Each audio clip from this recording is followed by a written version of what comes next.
शुद्धता के आधार पर जीवन जीने वाले इंसान का सांसारिक जीवन कष्टमय क्यों होता है?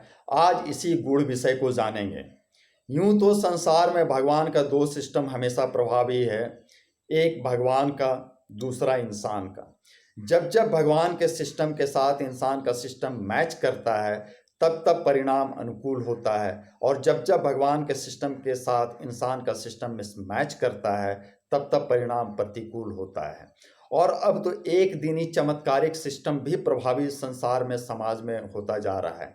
अब इस एक दिनी चमत्कारिक सिस्टम का कमाल ऐसा है कि लोग साल में एक दिन फादर्स डे मना रहे हैं, एक दिन मदर्स डे मना रहे हैं, एक दिन फ्रेंडशिप डे हो रहा है, एक दिन डॉक्टर्स डे मना रहे हैं, एक दिन फलना डे, ढिकना डे, पता नहीं कौन कौन सा डे हो रहा है। अब इस एक दिनी चमत्कारिक मिनी सिस्टम का कमाल ऐसा हो गया है, दुष्प्रभाव ऐसा आ गया है कि समाज से संतुलन का बिखराव होता जा रहा है।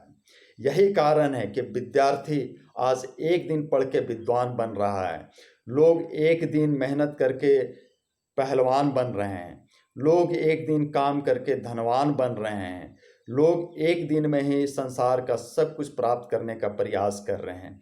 ऐसे ही एक विसंगति से मैं भी प्रभावित हुआ जब मुझे पूजन कर्म कांड के लिए, दीपावली पूजन के लिए ब्राह्मण की तलाश थी, पुजारी की तलाश थी। जिस हिसाब से समाज का निर्माण हुआ उस हिसाब से पुजारी की व्यवस्था नहीं बनी, चूँकि ये संतुलन का जो व्यवस्था था वो धीरे धीरे गड़बड़ाता चला गया था।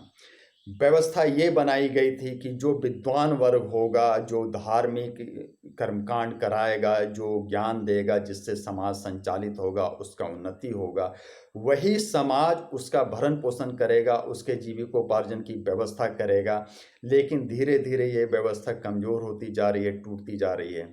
ऐसे ही एक कुव्यवस्था के कारण मुझे खुद से पुजारी बनने का प्रयास करना पड़ा और दीपावली पूजन में लग गया। जब मैं दीपावली पूजन कर रहा था तो माँ महालक्ष्मी की प्राप्ति का प्रयास हर सांसारिक, हर गृहस्थ के लिए होता है। मैं भी उसी प्रयास के तहत, उसी सोच के तहत उनसे अपने आप को जोड़ रहा था। तो उसमें एक छोटा कर्मकांड है, छोटा सा पूजन है, कलम दवात के रूप में माँ महाकाली का पूजन। जो पुराने लोग हैं वो जानते हैं कि पहले का कलम जो है, लेखनी जो है, वो स्याही से चलता था, जो एक दावात में रखा जाता था। मतलब कि स्याही रखने वाला जो बर्तन होता था उसे दावात बोलते थे। तो कलम दावात के रूप में हम लोग माँ महाकाली का पूजन दीपावली पूजन के दिन माँ महालक्ष्मी के संग करते हैं। तो जैसे जैसे जितनी चाहत मेरी माँ महालक्ष्मी के साथ जुड़कर धन प्राप्त करने की थी, धन उतना ही मुझसे दूर होता चला गया। और माँ महाकाली के रूप में माँ सरस्वती की कृपा बनी कि ज्ञान उसी हिसाब से नज़दीक आता चला गया। इस संतुलन का ही सिद्धांत काम कर रहा था कि धन दूर हो रहा था और ज्ञान नज़दीक आ रहा था, दोनों ही चीज़ नहीं बिखर रहा था। अब इस एक सिस्टम को, परफेक्ट सिस्टम को, भगवान के सभी लोगों को समझना चाहिए। ये नहीं समझना चाहिए कि भगवान की कृपा तभी होगी जब धन की प्राप्ति होगी। भगवान की कृपा ऐसे भी होती है कि वो सांसारिक जीवन कष्ट में होता है, जिससे कि इंसान को, संसार को, इस इच्छालय को छोड़ने में आसानी रहती है और वो भगवान के नज़दीक आसानी से पहुंच पाता है, भगवान के निकट हो पाता है।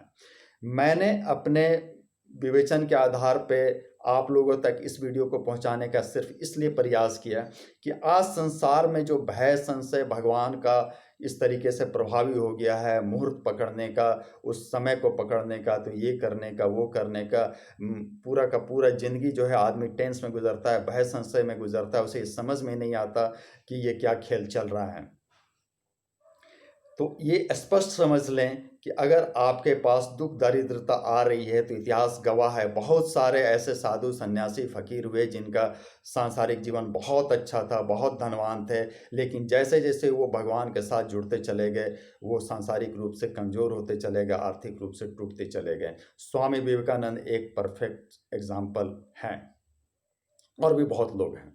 तो मैंने अपने स्तर से समाज का, संसार का भय भ्रम को दूर करने का एक छोटा सा प्रयास किया है इस वीडियो के माध्यम से।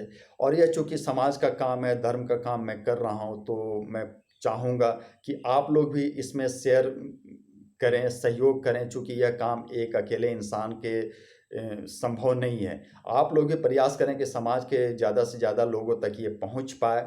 शेयर सब्सक्राइब करके वर्क एप्रिशिएट करने का प्रयास करें। धर्म हित मानव हित में प्रयास जारी रहेगा। जय महाकाली, जय माता राम माँ।